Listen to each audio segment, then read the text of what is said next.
What would you do if a bridal shop employee disdained you in your life's dream moment? And just a few minutes later, the whole store was stunned when the groom walked in. This is a story that makes millions of people rethink how they see others. Watch until the end to see the reversal that silenced even a powerful family. It was early April in New York. The sun was harsh and sweltering, but in the garment factory, deep in a small Brooklyn alley, the sweat wasn't the worst of it. The foreman's shouting, the sewing machine's relentless whir, and the mix of machine oil and the musty smell from cheap rolls of fabric were truly unbearable. Amidst that chaos, I sat hunched over my sewing machine, my hands moving nimbly, so used to each stitch. I'm a petite girl with tanned skin and my hair always tied neatly back. My face is kind, but my eyes hold a certain strength, something quite different. I'm a seamstress. I've been working here for almost 3 years. The pay isn't great, the pressure is high, but I've never complained. I'm all alone. My mum passed away early and my dad left before I could even say mom and dad. After finishing high school, I left my hometown for New York to make a living doing all sorts of jobs from waitressing and dishwashing to collecting recyclables.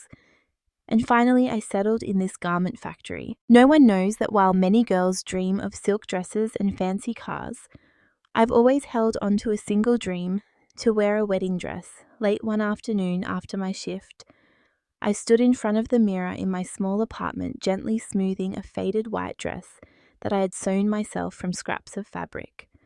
I smiled a hopeful smile. Next week is my wedding. I'm marrying John, a man who, to look at us, no one would believe we could be a couple. John is over 10 years older than me, a businessman, but when we met, I only knew him as a construction engineer. We met after I was in a traffic accident. He was the one who took me to the hospital and paid my bill instead of leaving like everyone else. Since then, we've stayed in touch. I never asked about his job or his money. I only saw him as a decent and understanding man, and that's how I fell in love. John proposed 3 months ago, a simple ring, no diamonds, no fuss. I didn't need anything more. But as the wedding day got closer, he said something that made me wonder. Just go and choose the dress you want. Don't worry about the price. I've already told them they'll take good care of you. I looked up, shook my head and laughed. I'm not used to expensive things. But he insisted and I finally agreed to go try some on. That day I took a day off from work. I put on an old shirt, faded jeans and worn out sneakers. I didn't bother to style my hair or put on makeup. I didn't think anyone would care about my appearance. Because for me, the most important thing was to find a dress that made me feel happy. The bridal shop was located right in the heart of Manhattan. From the outside, it exuded luxury with its gleaming glass windows, gold-lettered sign, and staff dressed like flight attendants. I hesitated for a long time before pushing the door open. The interior was cool with a light scent of roses. Each pure white wedding dress hung on the rack, seeming to whisper dreams of splendor. A staff member approached me, a faint smile on her face, her eyes scanning me from head to toe. "Can I help you?" Her voice was flat, as if she were talking to someone insignificant. I'd like to try on wedding dresses," I said softly, my hands clasped together nervously. "Do you have an appointment?" "No, I don't." The staff member glanced at a colleague nearby and tilted her head slightly. "Follow me, please. But you do know this is a high-end store, right? Our dresses range from several thousand to tens of thousands of dollars. If you're not really planning to buy, please don't waste our time." I bit my lip and nodded. I don't know why, but my throat felt tight. I followed the staff member to the fitting area, clearly feeling the judgmental stares behind me. The question kept echoing in my head, am I not good enough? Just because I'm a factory worker, just because I'm poor, I was led to a separate area and left alone. No one offered advice, no one asked if I needed anything. After a while of awkwardly browsing, I touched a white dress, simple yet elegant with a flowing train. It was like the dress was made for me. When I put it on, I felt completely different. I wasn't the oil-stained factory girl anymore. I was a real bride. I twirled in front of the mirror, my heart racing. But when I stepped out to ask a staff member to adjust the waist, I heard soft laughter. Oh my God, who does she think she is? Look at that dress, she must be dreaming of being a princess. Yeah, probably dreaming of marrying a poor prince. The two staff members weren't quiet, and it was clear they meant for me to hear. I froze, my hands trembling slightly. I looked down at the dress and then at myself in the mirror. In that moment, I felt a wave of humiliation, but then I lifted my head and took a deep breath. Just then the shop door opened. A man walked in and everything started to change. The man who entered the store wore an elegant light grey suit, his hair neatly trimmed, his face sharp but not cold, exuding the calm demeanour of someone accustomed to being in sophisticated settings. He was tall with a determined stride. He didn't need to say a word. Just a glance from him changed the atmosphere in the store. One of the two smirking staff members quickly stepped back, her face pale. The other one bowed hastily. "Welcome, Mr. John, you're here early." I stood there stunned when I heard that name, John. I looked at him, not believing my eyes. The man walked straight towards me, his eyes softening as he saw me in the wedding dress. He said nothing, gently, taking the white veil from the chair and slowly placing it over my head. His eyes filled with tenderness. He stood there gazing at me as if no one else existed, as if I was the only thing he was looking for in this noisy world. "You're beautiful," he said softly, his voice deep and warm, just loud enough for me to hear. My heart felt like it was being squeezed. I took a step back, looking at him confused. Why are you here?" John turned to look at the two frozen staff members. His eyes no longer gentle now, so cold it made people shiver. "Is this how you treat my fiancé?" The air thickened. One of the two women stammered, What did you say, fiancé?" He looked at me and then back at them, his voice clearer. "She is my future wife and I own this entire chain of stores. I told the manager that someone special would be coming today, but it seems employee training on customer respect hasn't been taken seriously." The whole store was silent. A male employee ran out of the office, sweat dripping down his forehead, apologizing profusely. "Mr. John, I truly didn't know about this. I'll take care of it immediately." John didn't respond. He reached out and took my hand, his eyes on me gentle. "Let's go. You don't need to endure any more disrespect here." But I stood still, looking at the people in front of me and then at myself in the mirror. My chest swelled with a mix of emotions and hurt. Why is it that only when I wear a white dress am I treated like a human being? "No," I said, "I'm not going anywhere." John looked surprised. "I don't want anyone to be fired because of me. I just want them to learn not to judge people by their appearance. Today it's me, but tomorrow it could be someone else. A single mother, a maid, a girl from the countryside. They also deserve respect, even if they don't wear designer clothes or drive fancy cars." I turned to the two female staff members who were now hanging their heads. "I don't need your apologies. I just hope that next time you'll treat every customer who walks in here with more kindness regardless of how they look." No one said anything. The atmosphere was heavy with unspoken feelings. Then I took off the veil and carefully placed it back on the chair. I will still buy this dress with my own factory workers' wages, because it's the dress I chose, not because someone bought it for me, not because someone stood up for me. I want to buy it myself, so I can remember that.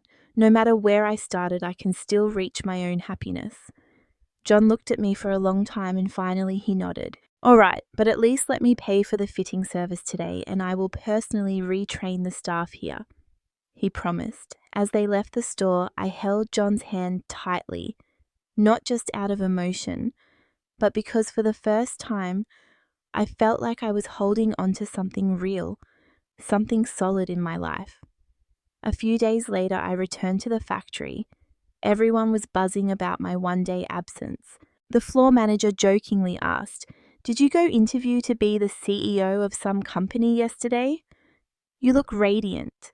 I just smiled. I was still me in my factory uniform with scissors clipped to my side and my hands marked with needle pricks. But inside, I was different. I was no longer afraid of judgmental eyes, no longer bowing my head when passing by fancy stores. I understood that true value isn't in what you wear, but in how you walk through places that once caused you pain. The wedding ceremony was simple, with only a few close friends and family held in a small garden filled with white flowers. I wore the wedding dress, not because it was expensive, but because it reminded me of the moment I stood up for my self-respect. John walked towards me in a simple suit just like the day I met him. No one said anything, only soft music played. The wind blew, scattering a few petals. When the officiant asked who would give the bride away, a woman stepped forward, the landlady of my apartment who had been like a quiet foster mother to me, the woman who had let me postpone rent for 2 months because she knew I worked hard and was kind. The hall went silent as she took my hand, tears welling up in her eyes. You deserve to be happy because you've never lost your kindness, even when you were looked down on. John squeezed my hand, and from that moment I knew I wasn't just marrying a man. I was marrying my own journey of growth, marrying the strength that had been forged through countless times of being disregarded and insulted. And this time I wouldn't bow my head again. 2 days before the wedding, when everything seemed settled, a call from an unknown number suddenly made me uneasy. The voice on the other end was a woman's, deep and cold, not threatening but not friendly either. I'm John's ex-wife. We need to meet. I was stunned. I knew nothing about John's past marriage, only that he had briefly mentioned it. I didn't ask because I didn't want to dig up anything that would cause him pain. But now that woman was reaching out to me right before the wedding. The meeting was set at a cafe on a high floor, luxurious and quiet. I arrived as simply as usual, but my eyes no longer held any panic. I knew that if I wanted to keep my happiness, I first had to learn to face the things I had been too afraid to confront. The woman was waiting for me in her early 30s, beautiful in a sharp and cold way. When she saw me, she smiled slightly as if she had expected everything. You're Lily, right? The factory girl who's about to marry John. I nodded, my heart pounding. The woman stirred her coffee, her eyes never leaving me. I'm not here to cause trouble. I just want you to know that the man you're about to marry isn't as simple as you think. He's not just a businessman.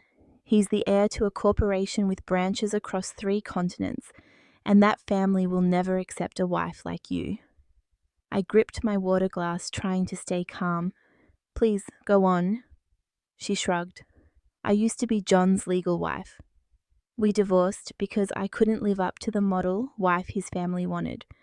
His parents are strict, conservative, and classist. They couldn't accept a girl from an ordinary background, let alone a factory worker. I don't love John anymore, but I understand his family better than anyone. If you enter this marriage unprepared, you'll be crushed. Not by John, but by everything around him. Are you strong enough? I was silent. Her words were like knives cutting into every doubt. I had never dared to admit John always avoided talking about his family. He said they didn't support his independent lifestyle, but I didn't realize it went this deep.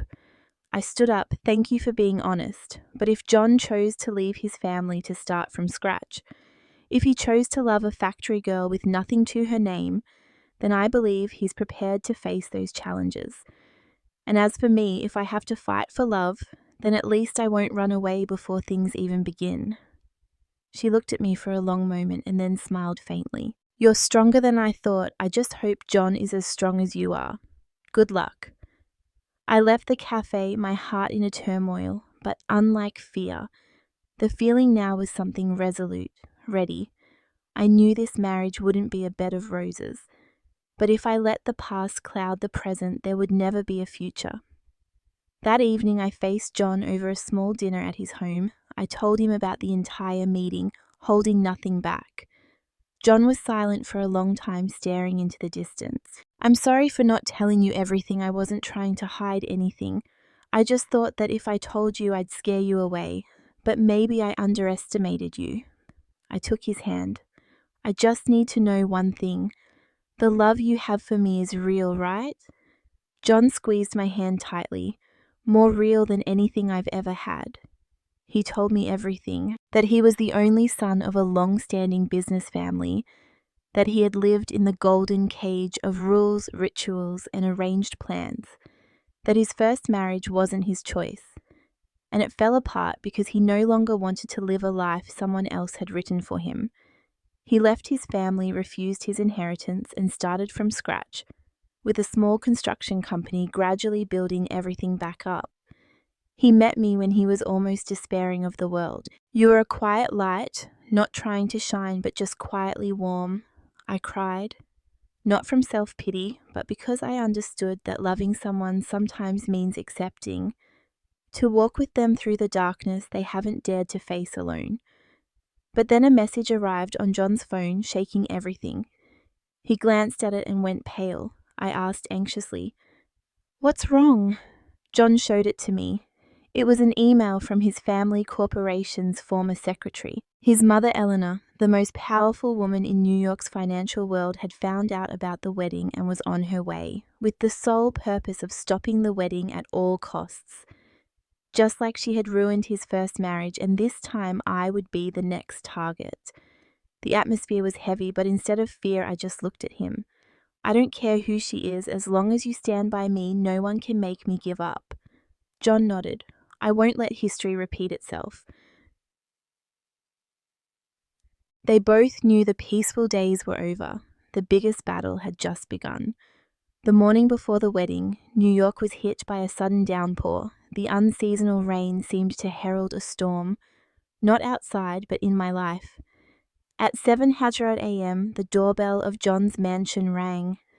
Without waiting for anyone to open it, an older woman pushed the door open and walked in, her high heels clicking sharply on the marble floor. Her face was meticulously made up, her hair perfectly styled, and her eyes were cold as steel. No introduction was needed. I knew it was Eleanor John was upstairs and hadn't come down yet. When she sat down on the sofa, poured herself tea, took a sip and said casually, "You must be Lily, the factory girl planning to marry into the Smith family." I sat opposite her trying to stay calm. "Yes, I am." She put the teacup down, her eyes sweeping over me with disdain. "I don't like to beat around the bush. I'm here to stop this marriage. You don't belong in our world. And John, no matter how hard he tries, can't change the blood that runs through his veins." I looked up. "I know I'm not what you wanted for him, but I believe love shouldn't be determined by blood or money." She scoffed. "Love? Do you think love is enough to be the wife of a man like John? Do you know who he was supposed to marry? The daughter of a major bank president. What do you think someone like you with no education, no reputation, no background is doing in my family?" I replied simply, "I'm not here to prove anything. I just want to be with the person I love." She curled her lip. "Love is the most extravagant thing in the world of the weak." Just then, John came downstairs. His eyes filled with anger. "Mother, if you're here to insult Lily, then please leave. This is my home." She stood up, her eyes blazing. "Son, have you chosen to betray your family for a common girl?" John said through gritted teeth. "No one betrayed anyone. You're the one who turned me into a ghost in this house. You're the one who chose a wife for me, and then coldly broke off the engagement when you didn't approve. I've had enough. I don't want anyone else to be hurt by your control." She stared intently at me. "If you marry her, I will cut off all ties. From now on, I have no son named John." The room fell silent. I clenched my hands, my eyes stinging, but I said nothing. I just stood up and bowed to her. "I understand. If you don't come to the wedding tomorrow, I will still wish you good health. Because I believe that no matter how much distance there is, a mother's heart still holds some love for her child, even if it's hidden." She turned away, not saying anything more, just grabbing her purse and leaving the house like a cold storm. That afternoon, John received a message that his bank accounts had been frozen. All his assets under the family name were blocked, including the shares he still held. From a previous agreement, all of it happened overnight. John smiled wryly. I'm not surprised. But what weighed heavily on him was my expression, not because of the money, but because of the pain of seeing his loved one rejected by his own mother. He said, "If you want to postpone the wedding, I understand. I don't want you to suffer." But I just shook my head. "I'm not marrying you for the money, I'm marrying you because I believe in my choice. Even if we have to get married in an empty garden with no wedding dress, no cake, no bouquet, I will still say yes." John looked at me and nodded. They hugged silently as if the world might collapse, but their belief in each other wouldn't change. That night I sat alone in my room, looking at the wedding dress hanging on the hook. I remembered everything, the grueling workdays, the disdain at the store, the judgmental looks when people found out I was marrying someone rich. I had never asked for pity. I just wanted to live according to what I believed in. Suddenly there was a knock on the door. I opened it and it was an elderly man in a black suit holding an elegant wooden box. He bowed and said softly, "Ms. Lily, I am Mr. Joseph's personal assistant, John's grandfather. He would like to meet you tonight at the Smith family estate in Long Island." I was confused. John's grandfather. But why now? The man smiled faintly. "Because he said that if you want to preserve his grandson's happiness, you need to know where to place your trust before it's too late." The car took me through the quiet streets. My mind racing, I didn't know what the powerful man would say, but I knew I had to face him. There was no turning back. The gates of the estate opened, and in the garden an old man with white hair, wearing a white silk robe, was waiting by a tea table. He smiled kindly when he saw me. "You've arrived. I am Joseph Smith, the one who has witnessed this family from when it was just a small fabric shop. I used to believe that money and status were everything, but at the end of my life I realized that all that remains is character and the people who stay by our side until the end." He poured tea and invited me to sit. "I've met many girls, but when I saw your eyes in the video from the bridal shop, I knew you weren't an ordinary person. You have a spirit self-respect and the courage of a woman who knows who she is. Do you dare to promise that you won't give up on my stubborn grandson because of my family's disdain?" I looked at him, moved. "I dare to promise, no matter what happens, I will walk with him to the end." He nodded. "Very well then, tomorrow I will walk you down the aisle as the representative of the Smith family." The next morning the sky was clear and the sunlight poured like honey into the small garden on the outskirts of the city. The wedding was being prepared under trees covered with fairy lights and white flowers.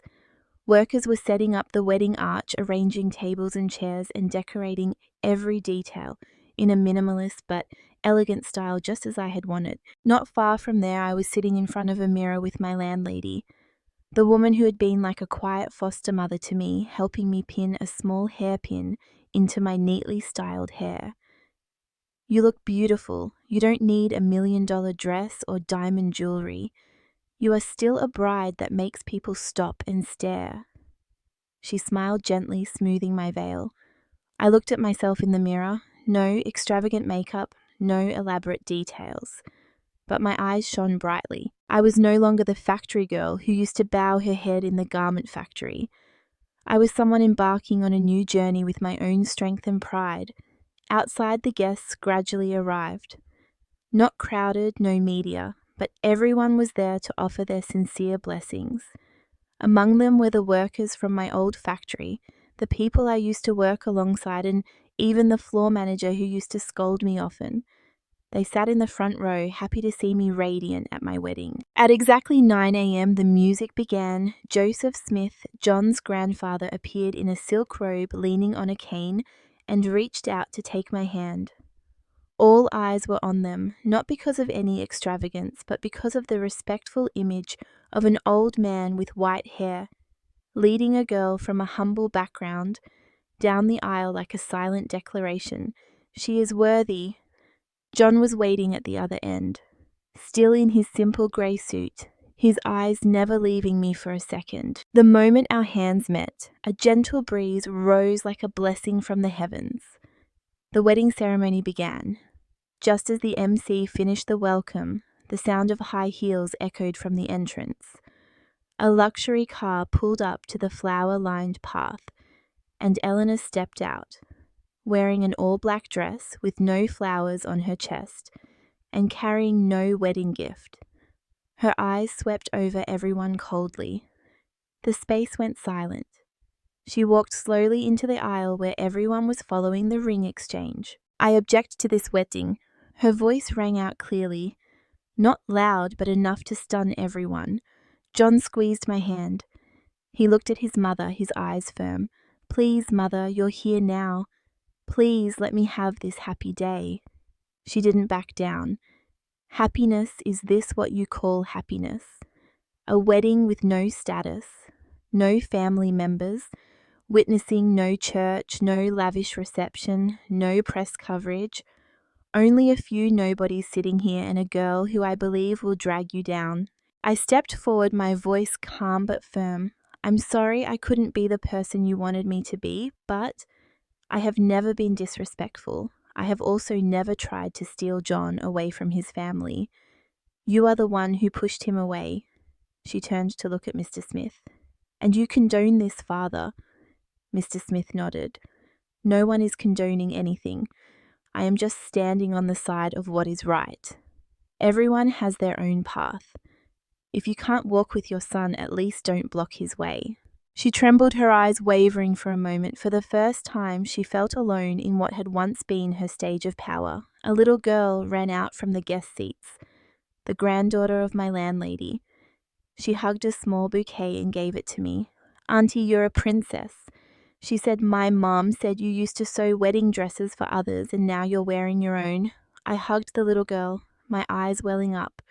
John took my hand and no one said anything more. They turned back to the altar. Before everyone's witness, they continued the interrupted ceremony.